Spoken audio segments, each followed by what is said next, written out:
Buenos días. Gracias, hermano, por sus palabras. Siento que no hay mucho más que decir, pero gracias por guiarnos en Isaías 53 y Juan 20. Qué hermoso, qué especial lo que Dios nos da en su palabra. Y gracias, hermano, por eso. Qué bendición para mí estar con ustedes el día de hoy. Estoy muy emocionado para compartir la palabra de Dios con ustedes en este día tan especial, el día de resurrección de nuestro Señor. Antes de empezar, pensé que sería bueno presentarme un poco. Gracias, pastor, por esta introducción. Mi nombre es Brock Johnson. Estoy casado con mi esposa Karina y tenemos 4 hijos y 3 nietos. La Luciana es la única que todavía está en casa con nosotros.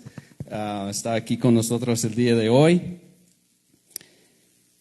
Y los otros 3 hijos de nosotros son adultos. Tenemos 2 hijas, 26 y 25 años, y un varón que tiene 22 años. Y somos de Estados Unidos, somos gringos, ¿verdad? Pero hace 15 años el Señor nos llamó a Guatemala. Y la mayor parte de estos 15 años hemos estado en una aldea que se llama Buenavista, Milpas Altas. Pero ahora llevamos como un año aquí en Quiché. Nuestro ministerio se enfoca en discipular a jóvenes entre de 10 a 18 años. Usamos el deporte, usamos el fútbol como una forma de reunir los jóvenes. No somos un ministerio deportivo. De hecho, no me gusta mucho esta frase porque implica la frase que hacemos mayormente el deporte y un poco de ministerio, pero no es así. Nos apasiona compartir el Evangelio, número 1. Número 2, enseñar la Biblia. Y número 3, discipular a madurez espiritual los jóvenes. Eso es lo que nos apasiona. Y usamos el fútbol como una herramienta nada más para unir, para juntar los jóvenes y los hombres jóvenes. Durante el año en Quiché, como mencionó su pastor, yo he tenido la oportunidad de conocer a él. Y voy a ser honesto, en el principio yo era muy escéptico, tenía mis dudas y voy a explicar por qué. En todo mi tiempo en Guatemala, como 15 años, ha sido muy difícil para mí, muy difícil para nosotros encontrar una iglesia local, una iglesia cristiana local. Las iglesias están llenas de pastores que no conocen la palabra de Dios y que no enseñan la palabra de Dios. Y es lo mismo en los estados. No solo estoy hablando de Guatemala, es lo mismo en los Estados Unidos. Las iglesias están llenas de líderes que no enseñan la palabra de Dios. Hay muchos que gritan sus opiniones, hay muchas que predican el falso evangelio de la prosperidad, hay muchos que enseñan legalismo, ¿verdad?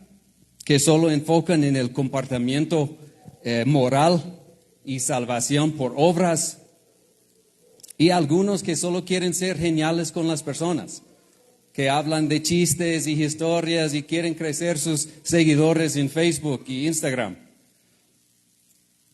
Pero poco a poco me di cuenta de algo diferente en su pastor.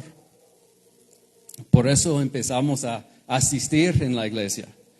Me sorprendió de lo que encontramos. Un hombre enseñando la palabra de Dios. Enseñando la Biblia a su congregación, versículo por versículo, palabra por palabra. Un pastor que expone la palabra de Dios. Y esto, lastimosamente, ya no es muy común en las iglesias, pero es el único tipo de pastor de que me interesa escuchar. ¿Por qué? Porque no quiero el punto de vista de hombre. Y tú no necesitas el punto de vista de un hombre. Lo que necesitamos es la palabra de Dios. ¿Verdad? Ya tenemos suficientes opiniones de hombres en este mundo. Necesitamos escuchar de Dios. Y esta Biblia es como escuchamos de Dios. ¿Verdad? El trabajo de un pastor es enseñarnos esto. Entonces, gracias, Pastor Paul, por estar comprometido a la palabra de Dios. Y gracias, Iglesia, por recibirnos tan amablemente. Es un privilegio para mí, un honor poder predicar el día de hoy, este día de resurrección. Bueno, vamos a empezar en Apocalipsis 1, 17 a 18. Apocalipsis 1, 17 a 18. Por favor, póngase de pie para la lectura de la palabra de Dios. Apocalipsis 1, 17 a 18. Dice: cuando le vi, caí como muerto a sus pies.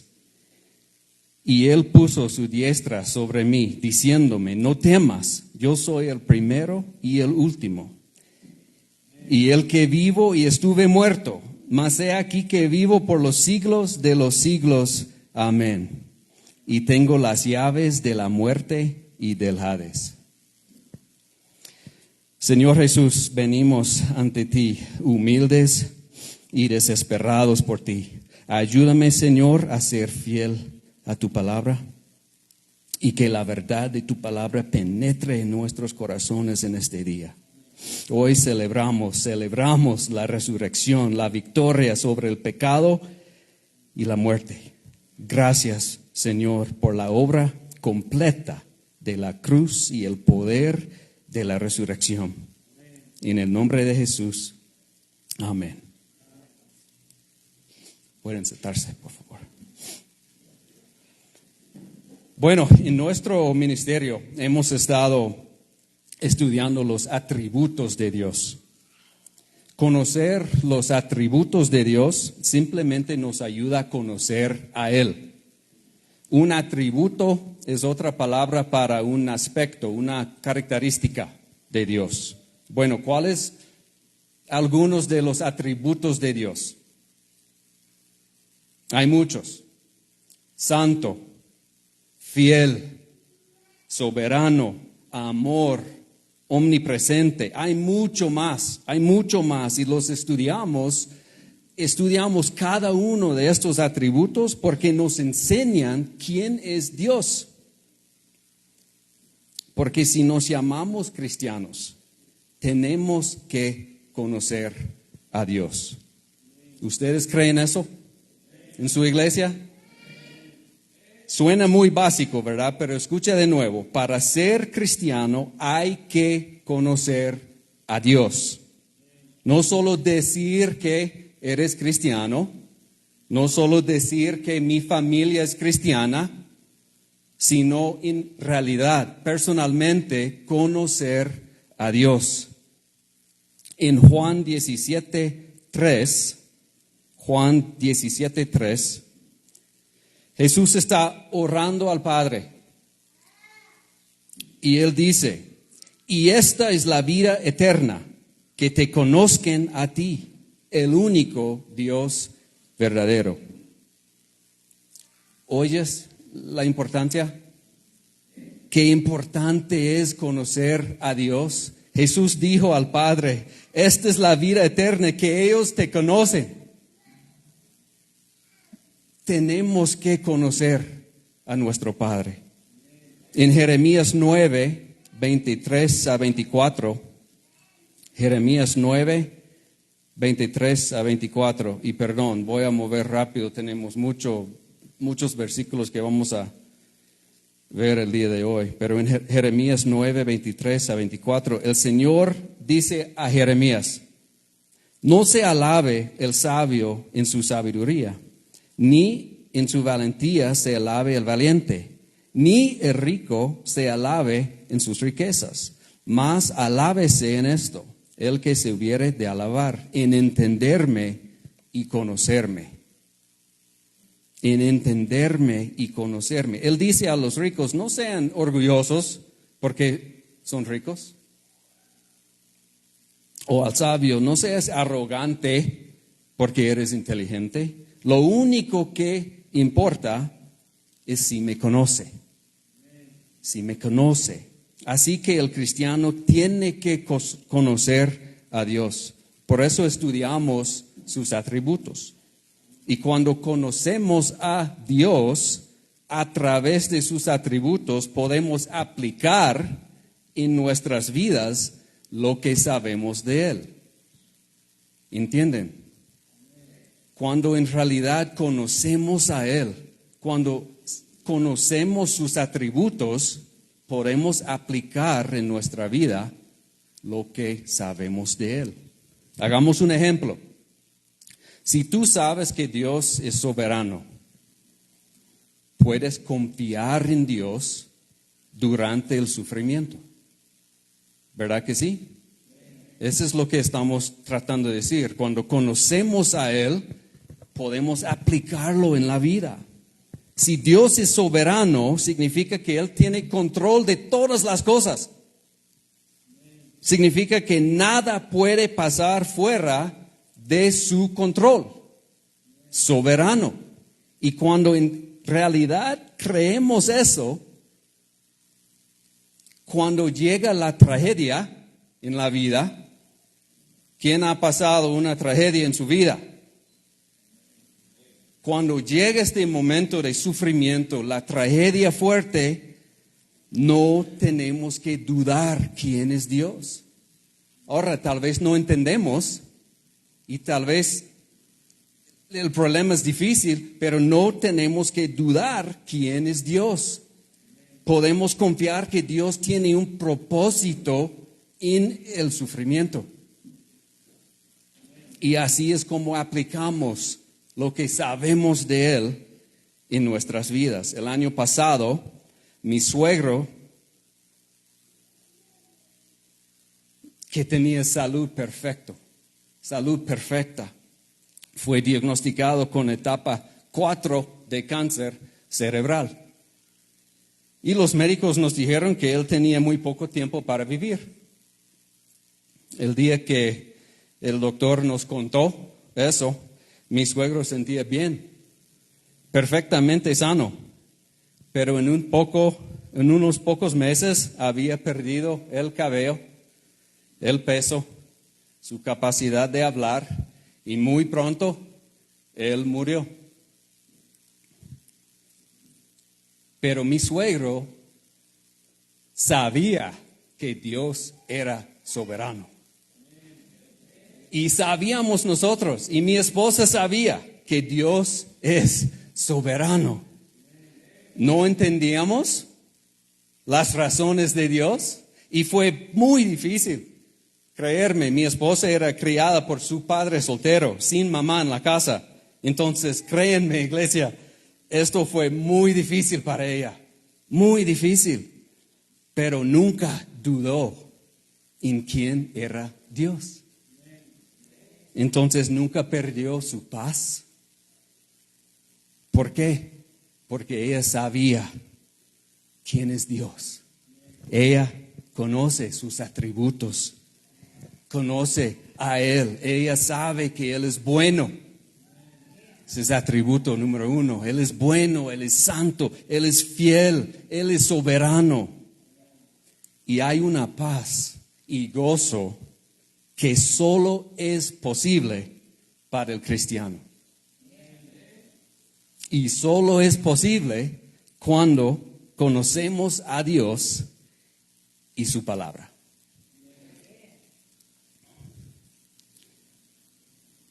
Bueno, el atributo de lo que quiero enfocarnos el día de hoy es la omnipotencia. Omnipotencia de Dios. ¿Qué es omnipotencia? Todopoderoso. Cantamos de esto el día de hoy. Que Él es todopoderoso. No solo poderoso, pero todopoderoso. Omnipotente. Volviendo a nuestro versículo en Apocalipsis 1, 17 a 18. Dice, no temas, yo soy el primero y el último, y el que vivo y estuve muerto, mas he aquí que vivo por los siglos de los siglos, amén, y tengo las llaves de la muerte y del Hades. Iglesia, este versículo es increíble. Hoy celebramos la resurrección de Cristo, ¿verdad? Y hay mucho que decir acerca de Dios sobre la muerte y la resurrección de Cristo. Sus atributos de gracia y amor están en plena demostración en la cruz. Pero aquí Jesús dice, estuve muerto, ahora vivo y tengo las llaves de la muerte y del infierno. Hoy estamos viendo el poder, la omnipotencia de Dios y de Cristo. Ahora, si puedo decir, no me gusta la mayoría de las imágenes que veo de Jesús en la cultura. No me gusta. La mayoría de las pinturas lo muestran con cabello rubio y suelto, con piel suave, con ojos azules, como que es un gringo de California. Pero no es así. A veces abrazando una oveja. Es cierto, las películas y las pinturas a veces muestran Jesús como suave, incluso femenino. Y por supuesto Jesús fue amable y compasivo, pero no se equivoquen, no era suave. No era débil. El poder y la fuerza de Jesucristo, nuestro Rey, es tan grande que nuestras mentes no pueden comprender. Y no solo estoy hablando de Él como que Él volcó las mesas en el templo. Estoy hablando de un poder que está solo en una categoría completamente diferente. Vamos a la Biblia. Ahí está la evidencia de lo que estoy diciendo. Y no tiene que buscar cada uno porque voy a mover rápido. Pero en Mateo 28, 18, Jesús se acercó y les habló diciendo, toda potestad me es dada en el cielo y en la tierra. Él dice que yo tengo toda la autoridad en el cielo y la tierra. ¿Cuánta autoridad? Toda. ¿Dónde y en dónde? Todo el cielo y toda la tierra. En Juan 10, 18, hablando de su propia vida, en Juan 10, 18, Jesús dice, nadie puede quitarme la vida sino que yo la entrego voluntariamente en sacrificio, pues tengo la autoridad para entregarla cuando quiera y también para volver a tomarla. Entonces, ¿quién autorizó la muerte de Cristo? Cristo. Él. ¿Quién tenía la autoridad de detenerlo? Cristo. Iglesia, escúchame. Convertirse en un siervo sufriente, fue una gran demostración del poder de Cristo. ¿Por qué? Porque Él lo hizo por su propia voluntad. En Mateo 26, 53, Mateo 26, 53, cuando Judas traicionó a Jesús y lo arrestaron, Jesús dijo, ¿no te das cuenta de que yo podría pedirle a mi Padre que enviar miles de ángeles para que nos protejan y Él nos enviaría de inmediato? Eso es increíble. Nuevamente, ¿quién tenía toda la autoridad para detenerlo? Jesús. ¿Quién puede decir así y hacer cualquier cosa en cualquier momento, hasta llamar los ángeles para que vengan? Nuestro Jesús. Hebreos 1:3 dice, el Hijo irradia la gloria de Dios y expresa el carácter mismo de Dios y sostiene todo con el gran poder de su palabra. Algunas versiones dicen todo el universo. Entonces, ¿quién sostiene todo el universo con su palabra? Jesús, el Hijo. Ahora en Colosenses 1:16. Colosenses 1:16 dice, porque por medio de Él, hablando de Jesús, por medio de Él, Dios creó todo lo que existe en los lugares celestiales y en la tierra. Hizo las cosas que podemos ver y las que no podemos ver, tales como tronos, reinos, gobernantes y autoridades del mundo invisible. Todo fue creado por medio de Él y para Él. ¿Quién creó todas las cosas? Jesús. Y no solo las creó, pero las creó para Él. Este es un poder como ningún otro. La tierra, por Él y para Él. El cielo, las estrellas, los planetas, los mares, las montañas, las selvas, tú y yo, creado por Él y para Él. La única razón que existimos es para glorificar a Él. Y como ya leímos en Apocalipsis 1, 17 y 18, que Cristo murió, ahora vive y tiene las llaves de la muerte y del Hades. Amigos, estos son solo algunos versículos. El poder de Cristo se manifiesta en todas las Escrituras. Pero solo en estos que acabamos de leer, vemos que Jesucristo tiene toda la autoridad en el cielo y en la tierra. No fue asesinado aparte de su propia decisión, su propia voluntad. Puede enviar ejércitos de ángeles para hacer cualquier cosa en cualquier momento. Sostiene el universo por el poder de su palabra. Creó todas las cosas y no solo eso, pero los creó para sí mismo.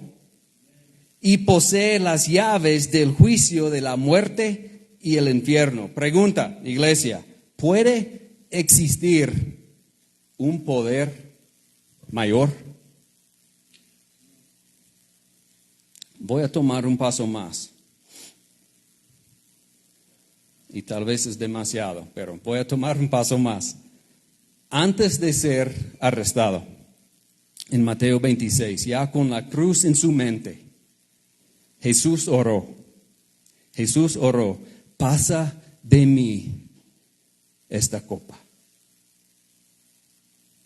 Ahora, yo he escuchado a algunos decir que la copa representa sufrimiento y decir pasa de mí esta copa fue el lado humano de Jesús que no quería sufrir y morir en la cruz, que Él temía a los golpes y los clavos y la crucifixión literal.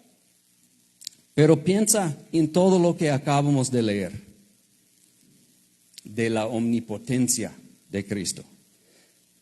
Y sabemos que a lo largo de la historia ha habido muchos valientes que han muerto valientemente por su fe, ¿verdad? Casi todos los discípulos fueron asesinados por su fe.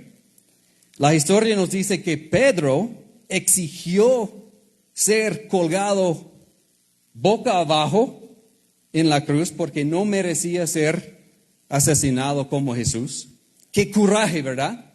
Qué coraje. Durante la reforma del siglo XVI, muchos hombres fueron asesinados por mantenerse firmes en la verdad bíblica. Gracias a ellos, la iglesia cristiana se separó de la iglesia católica. Hay historias de hombres que se mantuvieron firmes mientras eran torturados y quemados, algunos cantando himnos mientras sus cuerpos quemaron. Y estos eran hombres normales. Ellos no tenían todo el poder de lo que acabamos de leer de Jesús. Eran hombres como nosotros, de carne y hueso. Y me vas a decir que nuestro Rey Todopoderoso tuvo miedo de enfrentar los azotes del hombre y los clavos de la cruz. No puede ser. No puede ser. Entonces, ¿por qué? ¿Por qué diría, por favor, Padre, pasa de mí esta copa? ¿Por qué? Ahora, hay varios lugares en el Antiguo Testamento, no tengo tiempo para leer todos el día de hoy, pero si quiere escribirlos y ver después, busca Salmo 75:8, Isaías 51:17 y Jeremías 25:15. Ahí podemos ver ejemplos donde la frase la copa del Señor representa el juicio y la ira de Dios. La ira de Dios.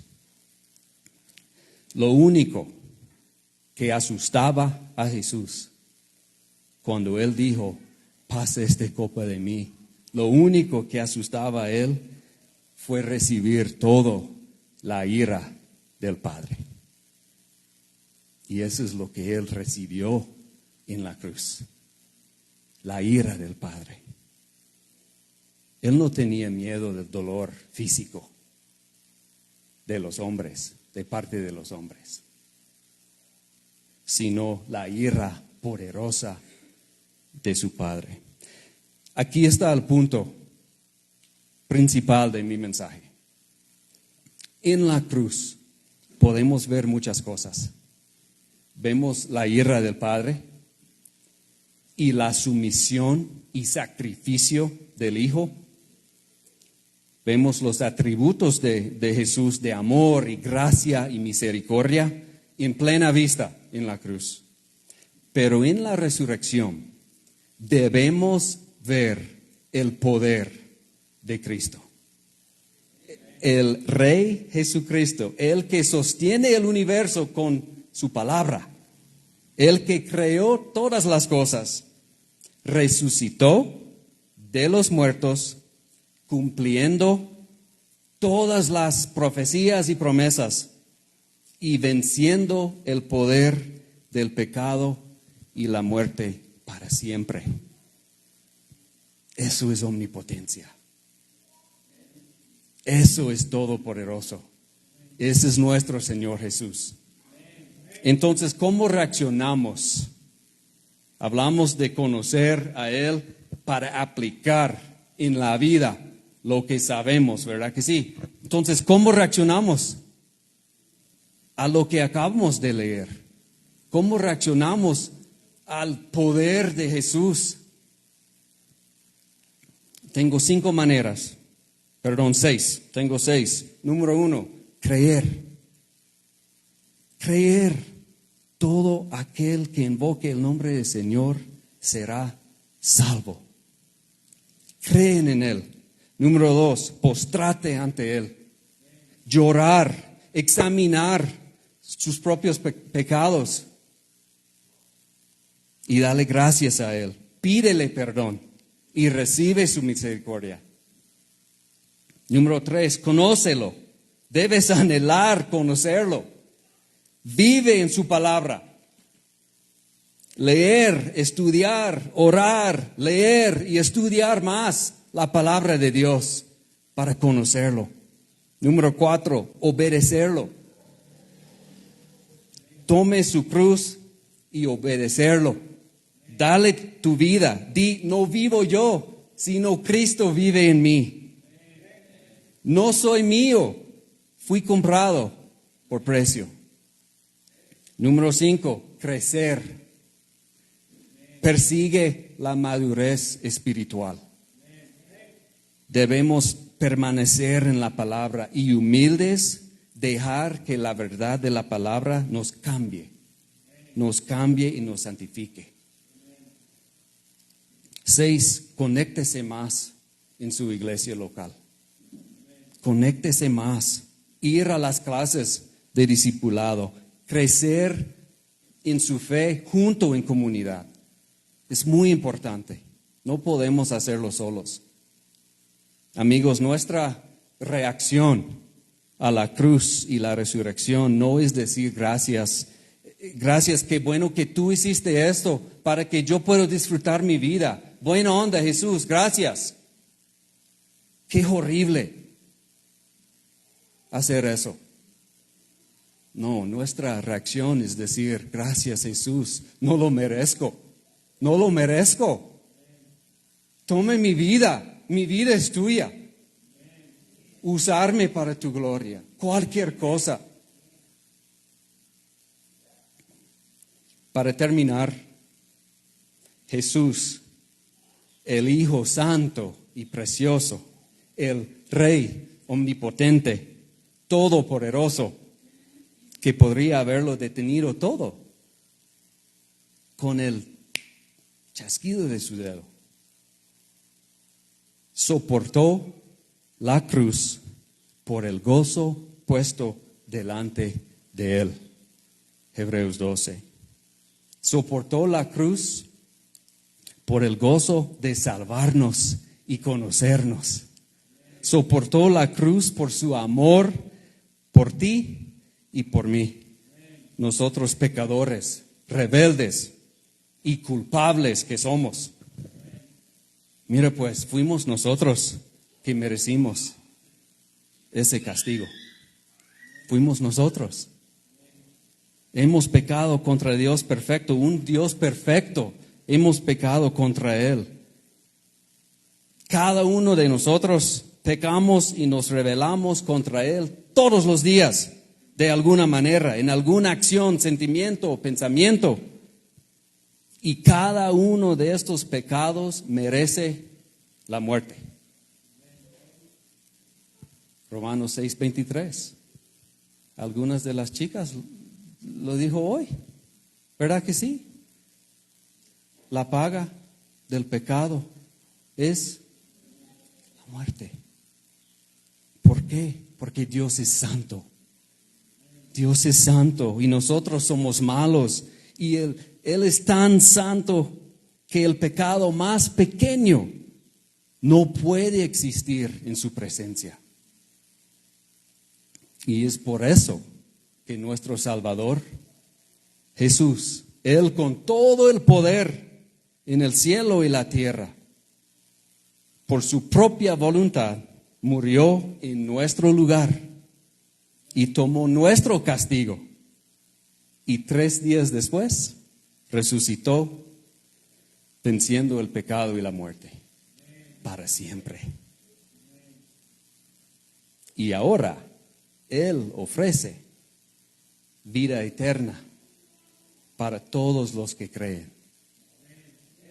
Iglesia, ¿quién podría negarse una oferta tan increíble? Oramos. Jesús, gracias por lo que tú hiciste para nosotros. Gracias por no quedar en la tumba. Gracias por vencer el poder del pecado y la muerte. Y gracias por las buenas noticias. Que todos los que llaman el nombre del Señor serán salvos. Gracias, Señor, por tu gran gracia y misericordia. Y gracias que el castigo justo de la muerte y infierno por por nuestros pecados ha sido pagado 100% y cancelado para nosotros, tus hijos.